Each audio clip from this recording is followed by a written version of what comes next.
Igago na tumba pa. Ina mo. Baliktad. Yo, time check. 11:12. Nakita ko lang yung post si Boyo Pistol. Maharlika party list. Let's go.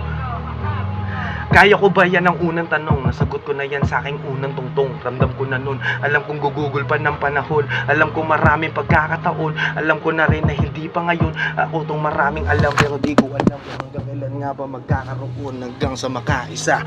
Bakit susuko mo yun? Paano kung meron laman yung bayong? Paano kung yung huli mong pagbayo-bayo na pala yung hinintay mo noon? Matupad mo lahat ng yung mga pangarap. Diretso ka lang sa misyon. Dahilan din naman at kung bakit may pila kanya-kanya yung panahon. Oo, sa ngayon nasa dulo ka at pag di mo mabalasin ay hilo pa. Huwag magpa-apekto sa sasabihin ng iba. Ano mang kalabasan ay may masasabi sila. Masisisi mo ba kung di ka pinaka? Alam mong iba ka at ang mahalaga kung hindi ka maituring na maharlika. Manatili kang alipin ng musika. Maging para sa tunog, hindi para sa lahat. Maging pata sa kutob, dignidad mo masala. Madali makabusog, pagkabawal masarap. Kaibigan mo tapat, pagkakupalis agad. Ibig sabihin maliit na bagay sa bagay-bagay. Pagkapuanay ang nasa bahay, walang karamay. Patay sa damay hanggang marami na walang matira.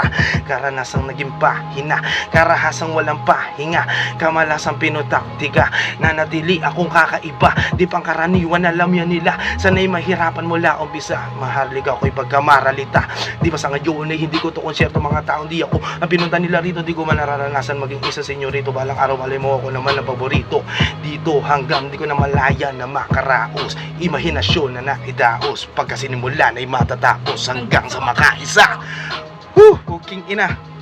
Tapusin ko yung chorus. Edit ko pati. Sana umabot. C9. Let's go. Maharlika, maharlika.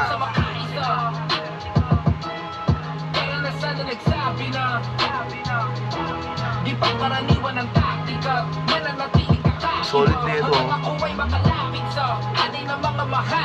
Maharlika. Yo, C9. Peace out. Sana umabot. Let's go.